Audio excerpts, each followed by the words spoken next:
الحمد للہ رب العالمین والصلاة والسلام علی رسولہ الکریم اما فقد قال اللہ عز وجل بعد اعوذ باللہ من الشیطان الرجیم قال فما خطبكم أيها المرسلون قالوا إنا أرسلنا إلى قوم مجرمين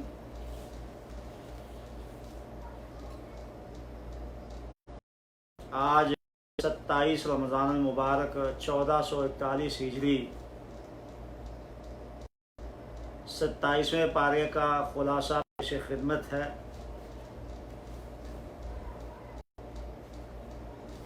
اس پارے میں اللہ سبحانہ وتعالی نے جو چند ایک موضوع بیان فرمائے ہیں وہ کچھ اس طرح ہیں۔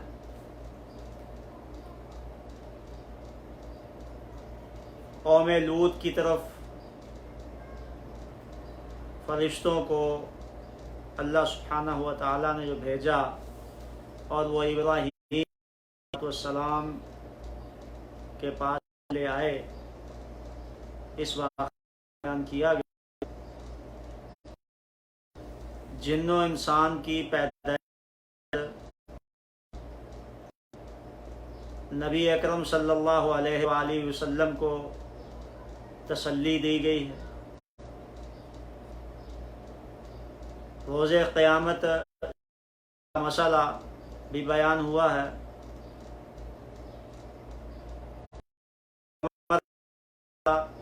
ذکر کیا گیا ہے،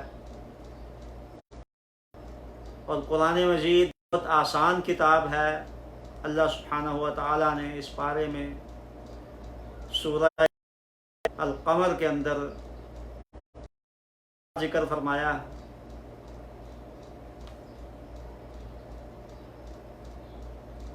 اللہ سبحانہ و تعالیٰ کی رحمتوں کا بیان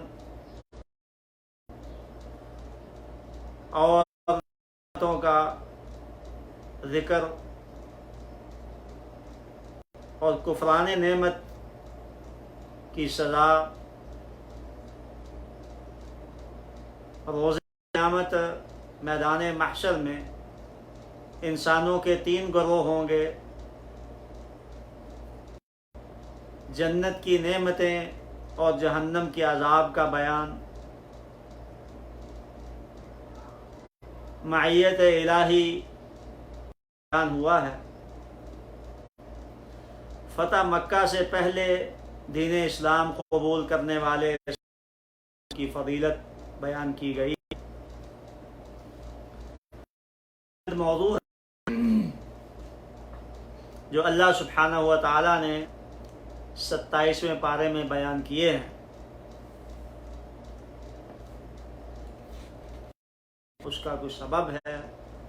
آسمان بغیر مقصد کے نہیں بنایا گیا، زمین بغیر مقصد کے نہیں، اور زمین اور آسمان میں جو کچھ اللہ سبحانہ و تعالیٰ نے بنایا وہ بیکار نہیں بنایا۔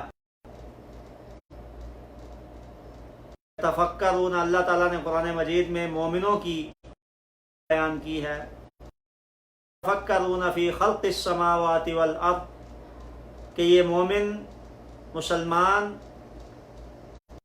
آسمان و زمین کی خلقت میں سوچ و بچار کرتے ہیں۔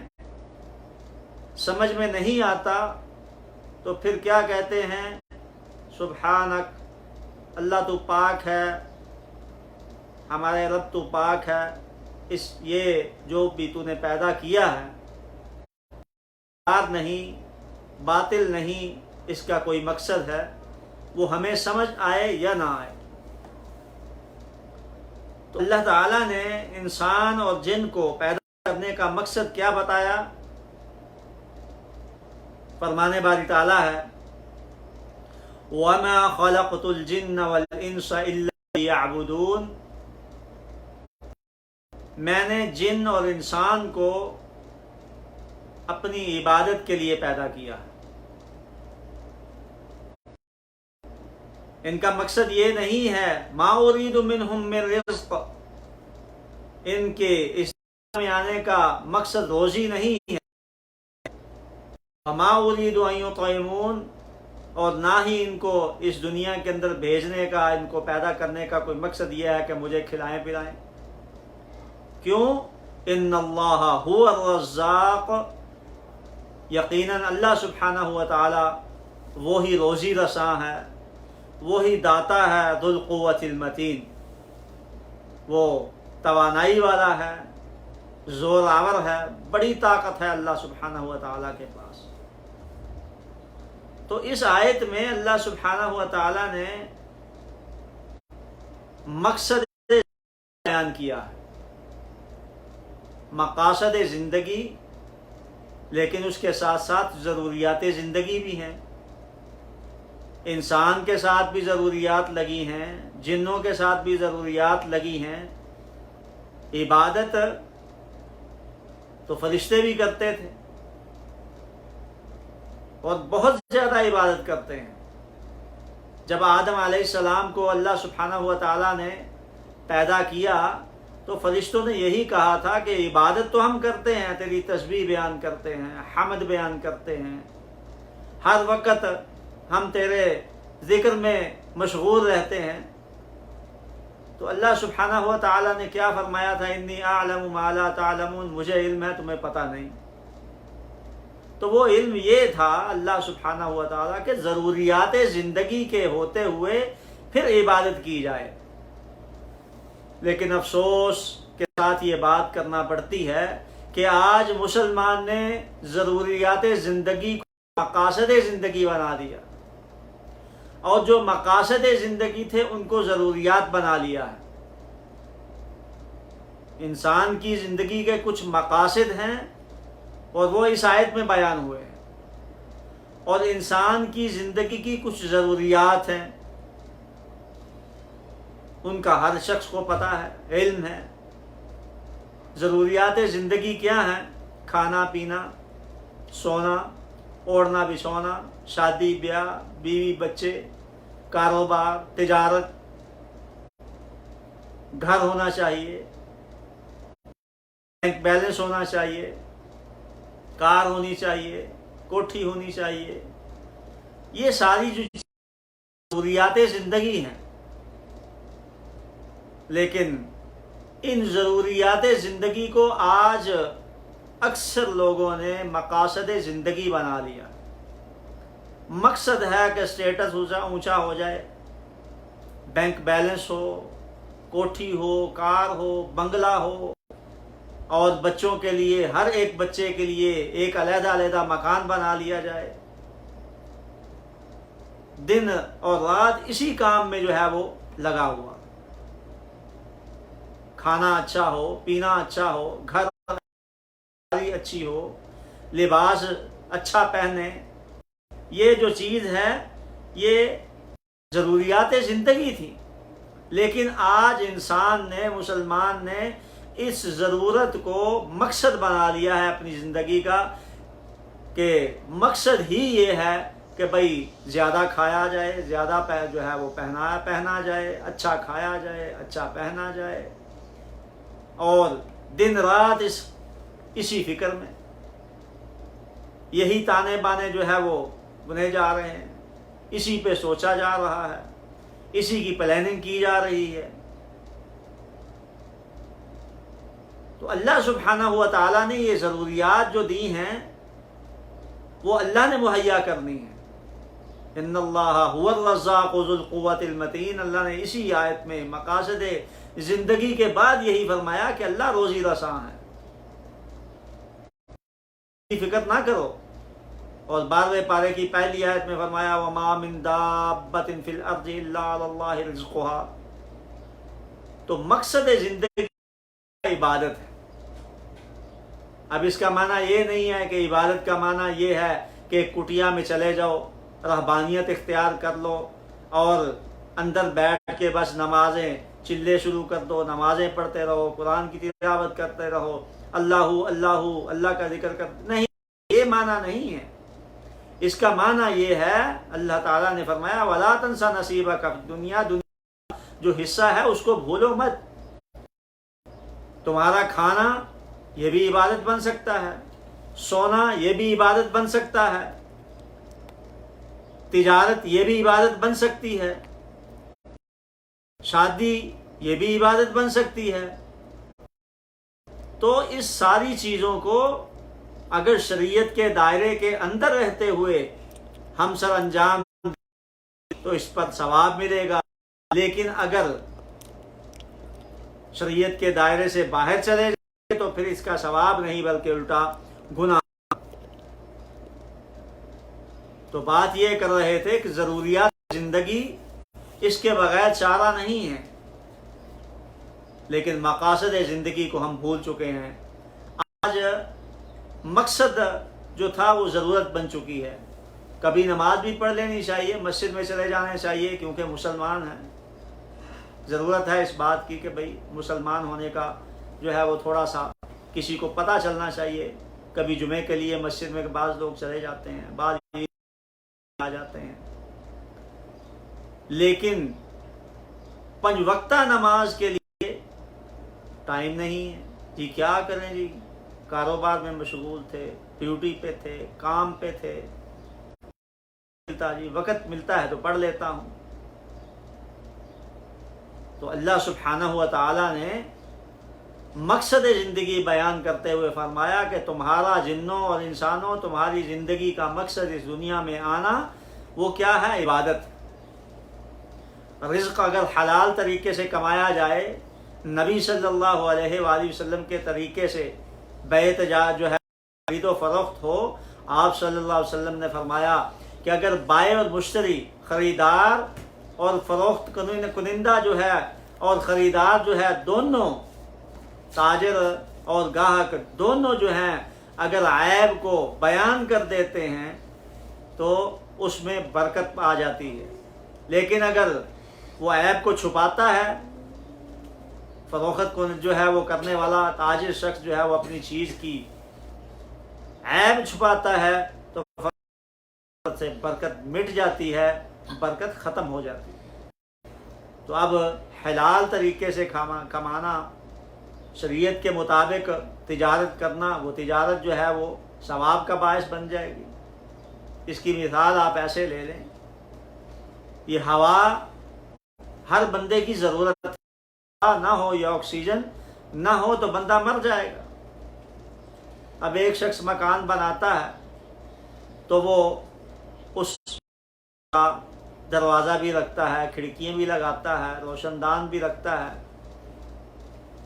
اگر روشن دان کھڑکی لگاتے ہوئے اس طرف لگائے جس طرف مسجد ہے، اس کا ذہن ہو کہ جب اذان ہو تو مجھے پتہ چل جائے کہ اذان ہے، میں اس طرف جو ہے روشن دان رکھ دیتا ہوں، کھڑکی رکھ دیتا ہوں، تاکہ مجھے مسجد میں جو اذان ہوتی ہے اس کی آواز آ جائے، یا پھر خطبہ جمعہ جو ہے اس کا، یا کوئی درس وغیرہ ہوتا ہے اس کا گھر والوں کو پتہ چل جائے۔